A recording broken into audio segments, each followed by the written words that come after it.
ආයිබෝවන් Secret of Taste YouTube channel එකට ඔයාලා හැමෝම ගොඩක් ආදරෙන් පිළිගන්නවා.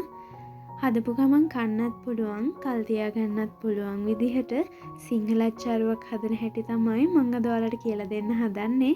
දවස් ගණන් තැම්බෙන්න තියන්න අවශ්‍ය නැහැ මම මේ කියලා දෙන ක්‍රමයට හදාගත්තොත්. එහෙනම් අපි බලමු මේකට අවශ්‍ය වෙන ද්‍රව්‍ය මොනවද කියලා. මම මෙතන හොඳට සෝදලා වතුර වේලලා ගත්ත කැරට් ටිකක්, ඒ වගේම අමු මිරිස්, රතු ලූණු, ඒ වගේම පැපොල් ටිකක් එකතු කරගෙන තියෙනවා. තව මම මේකට එකතු කරගෙන තියෙනවා ඉඟුරු කෑල්ලක්, සුදු ලූණු, කුරුඳු, ගම්මිරිස්, ඒ වගේම ලුණු, විනාගිරි. ඒ වගේම මම මෙතන එකතු කරගෙන තියෙනවා විනාගිරි ටිකක පොඟව ගත්ත අබ ටිකක්. මේ විදිහට පෙඟෙන්න තියලා තියාගත්තාම අපිට මේක බ්ලෙන්ඩ් කරගatti පහසුයි, ක්‍රීමි ගතියට බ්ලෙන්ඩ් කරගන්න. මුලින්ම මේ විදිහට ඇතිලියක් ලිපේ තියලා මම ඒකට රතු ලුණු ටික එකතු කරගන්නවා. මධ්‍යම ප්‍රමාණයේ ගින්දරක විනාඩියක විතර කාලයක් මේ විදිහට රතු ලුණු ටික පොඩ්ඩක් තඹ ගන්න. අර බ්ලාන්ච් කරනවා කියලා කියන්නේ අන්න ඒ විදිහේ ක්‍රමයක් තමයි මෙතනදී සිද්ධ වෙන්නේ. ඊට පස්සේ මම රතු ලුණු ටික මේ විදිහට ඉවත් කරගන්නවා.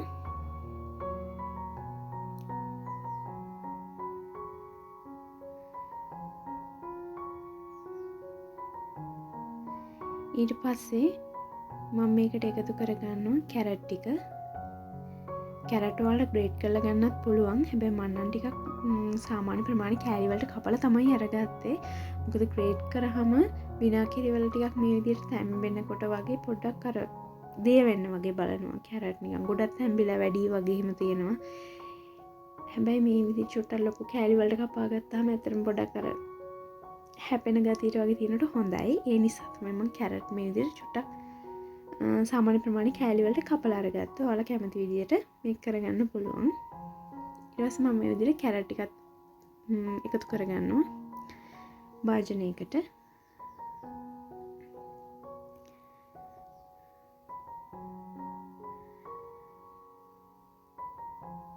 ඊට පස්සේ ඒකට මම එකතු කරගන්නවා අර අමු මිරිස් ටික. මේ අමු මිරිස් කරවල වලට පළල එකතු කරගන්නත් පුළුවන්. එහෙම කරාම ටිකක් අර සැරගතිය අඩු වෙනවා. හැබැයි මම නම් කැමති මේ විදිහට දාලා ගන්න.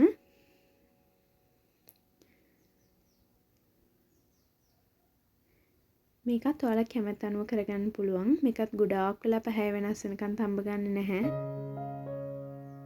තප්පර 45ක් වගේ විනාඩියකටත් අඩු කාලයක් මේක මද ගින්දරේ තඹ ගන්නවා.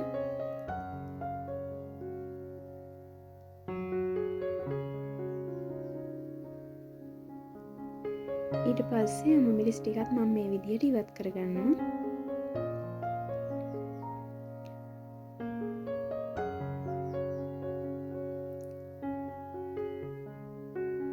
විනාගිරි චුට්ටක් මදි වගේ නිසා මම තව විනාගිරි චුට්ටක් විතර එකතු කරලා ඒකට කහකුරු ටිකක් එකතු කරගන්නවා.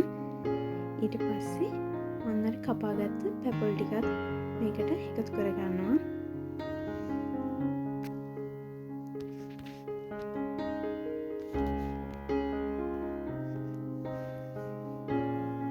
ඒ ටිකත් මේ විදිහට විනාගිරියෙන් පොඩ්ඩක් වෙලා තඹගෙන ඒකත් ලිපෙන් ඉවත් කරගන්න.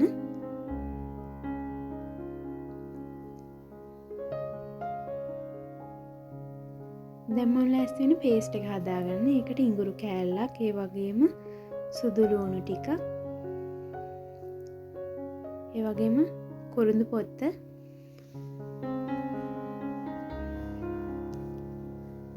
ගම්මිරිස් ටික එකතු කරගෙන විනාගිරි වල පෙඟෙන්න දාලා තිබ්බ අබ ටිකක් මම මේකටම එකතු කරගන්නවා. ඊට පස්සේ ලුණු තේ හැන්දක් වගේ එකතු කරගන්න. ඊට පස්සේ මේක හොඳට ක්‍රීමි ගතියක් වෙනකම් බ්ලෙන්ඩ් කරලා අරගන්න.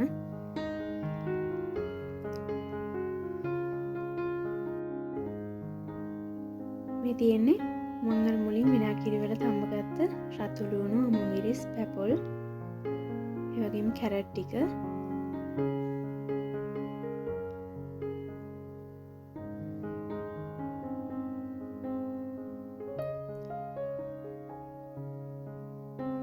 මේ ටිකට මම අර බ්ලෙන්ඩ් කරගත්ත මිශ්‍රණය එකතු කරලා හොඳට කලවම් කරගන්නවා.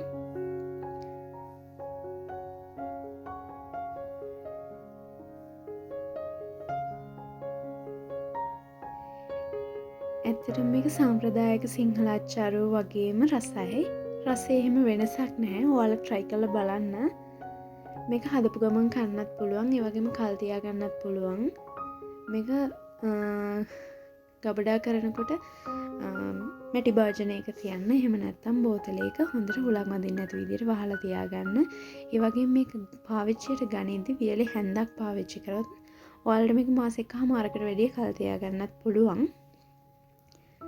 ඒ වගේම දවස් ගණන් තැම්බෙන්න අවශ්‍ය නැති නිසා හදපු ගමන් කන්නත් පුළුවන්.